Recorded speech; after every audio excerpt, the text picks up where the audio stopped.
Okay, so in this video we will study the definition of co-interior angles. Co-interior angles, how we will get co-interior angles. In previous video we have studied alternate interior angles. Alternate means हमने एक angle left में लिया था और एक angle right में लिया था, और ऐसे लिया था कि वो लीनियर पेयर ना बनाए, क्योंकि एंगल 3 एंगल 2 ये लीनियर पेयर बना रहे थे, ठीक है, इसलिए हमने एंगल 3 और एंगल 5 को कंसीडर किया था। ऑल्दो ये चारों एंगल क्या थे, ये चारों एंगल ही ऑल्टरनेट इंटीरियर एंगल्स थे। अब हमें ऐसे इंटीरियर एंगल्स को फोकस करना है जो साथ में है, जो को इंटीरियर है, राइट। तो को इंटीरियर को एक और छोटी सी ट्रिक है जिससे आप इसको क्या कर सकते हैं, समझ सकते हैं definition.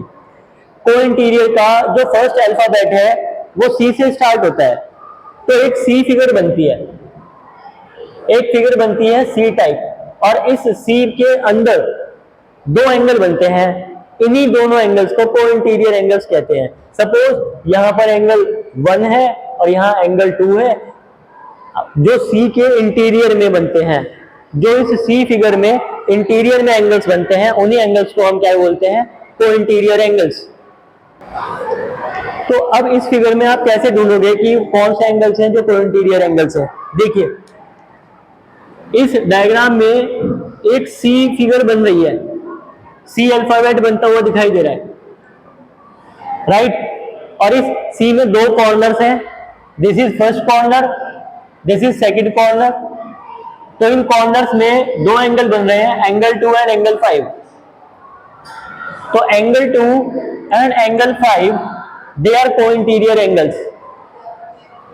Similarly mirror image of C, mirror image of C मतलब अगर हम सी फिगर को लिखकर मिरर में देखते हैं तो हमें सी उल्टा दिखाई देता है ना। तो एक उल्टा सी भी बनता है लाइक दिस। और इस मिरर इमेज ऑफ सी में दो एंगल हैं जो इंटीरियर में हैं, angle 3 and angle 8। Hence we say angle 3 and angle 8 they are also co-interior angles. Now it's time to learn the property of co-interior angles. According to its property, what does the property of co-interior angles define? It defines that co-interior angles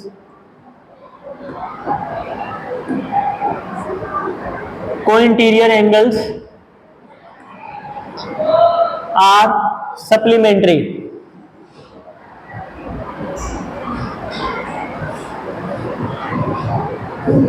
Co-interior angles are supplementary.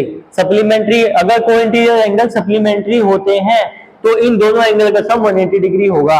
Hence the sum of angle 2 and angle 5 will be equal to 180 degree. Similarly, the sum of angle 3 and angle 8 will be equal to 180 degree. So we can finally say that co-interior angles are supplementary, and hence the sum of the co-interior angles will be equal to 180 degree.